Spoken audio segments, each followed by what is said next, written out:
જો ફ્રેન્ડ્સ, તમે જોઈ શકો છો કેટલી મલાઈ એકદમ આપણી કાટી કાટી આવી રહી છે. હવે આપણે એને લઈ લઈશું આ રીતે કિનારીઓથી.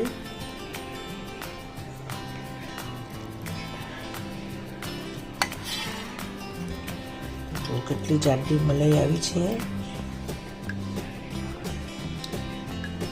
તો તારીને લેવાની છે. Hello friends, good morning. જો મેં આજે અમૂલ ગોલ્ડનું દૂધ લઈ લીધું છે. હું રેગ્યુલર આ દૂધ જ વાપરું છું ઘરમાં. તો આજે હું તમને બતાવું છું કે દૂધમાંથી જાડી રોટલા જેવી મલાઈ આપણે કઈ રીતે લાવી શકીએ. બરાબર છે? તો આ મેં દૂધ લઈ લીધું છે. હવે એને હું સરસ ધીમા તાપે ગરમ કરવા મૂકી દઈશ. અને પછી આપણે એની ધીમા તાપે બિલકુલ હલાવવાનું નથી દૂધ, અને એને ધીમા તાપે સરસ થવા દેવાનું છે. અને એ રીતે જ આપણે એને ઠંડુ કરવા દઈને ફ્રીજમાં મૂકવાનું છે. તો આપણે સવારે એકદમ સરસ જાડી મલાઈ લઈ શકીશું. ચાલો,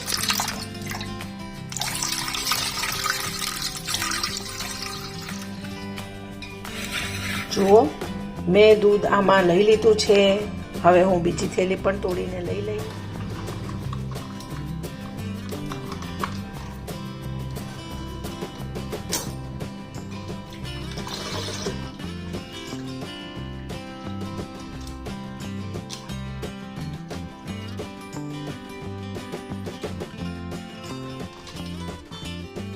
દૂધ આપણું કાઢી નાખ્યું છે મેં તપેલીમાં. હવે આપણે એને ધીમા તાપે સરસ ગરમ કરવા મૂકી દઈશું. બિલકુલ હલાવવાનું નથી.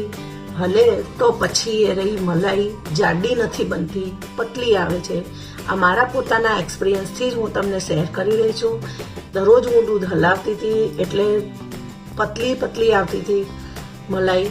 અને જે દિવસે મેં ના હલાવ્યું એના બીજા દિવસે મેં જોયું તો એની મલાઈ એકદમ રોટલા જેવી જાડી આવી. તો મને થયું કે હું તમારી સાથે આ વાત શેર કરી લઉં. ચાલો, મેં દૂધને ગેસ ઉપર મૂકી દીધું છે. હવે એને ધીમા તાપે સરસ ગરમ કરજો. આપણે આ દૂધને આ રીતે જ ગરમ થવા દીધું છે, એકદમ ધીમા તાપમાને. અને એની ઉપર આ બધી જાડી મલાઈ જેવું આવી ગયું છે, ફેણ બધું તરીને. હવે આને બિલકુલ પણ હલાવવાનું નથી, અને આમને આમ જ રાખવાનું છે અને ઠંડુ થવા દેવાનું છે. પછી ફ્રીજમાં મૂકવાનું છે. અને કાલે સવારે જ્યારે આપણે આ તપેલી બહાર કાઢીશું ત્યારે આ દૂધ પર આ મલાઈ એકદમ રોટલા જેવી જાડી હશે, જે આપણે જોઈશું. આપણે ગઈકાલે મલાઈ દૂધ ગરમ કરીને મૂકી હતું ફ્રીજમાં, તો આજે આપણે રોટલા જેવી જાડી મલાઈ આવી છે. આપણે એને કાણાવાળી જાળીથી આ રીતે કાઢી નાખીશું એટલે દૂધ બધું અંદરથી નીતરી જશે અને સરસ મલાઈ આપણા હાથમાં આવી જશે. જુઓ કેટલી જાડી મલાઈ છે. હું દર મહિને 1 કિલો ઘી કાઢું છું. જુઓ આ રીતની મલાઈ હું એવરી ડે પ્રોસેસ કરીને કાઢી નાખું છું. દરરોજ આગલા દિવસનું દૂધ જ બીજા દિવસે વાપરવાનું છે. Have a good day.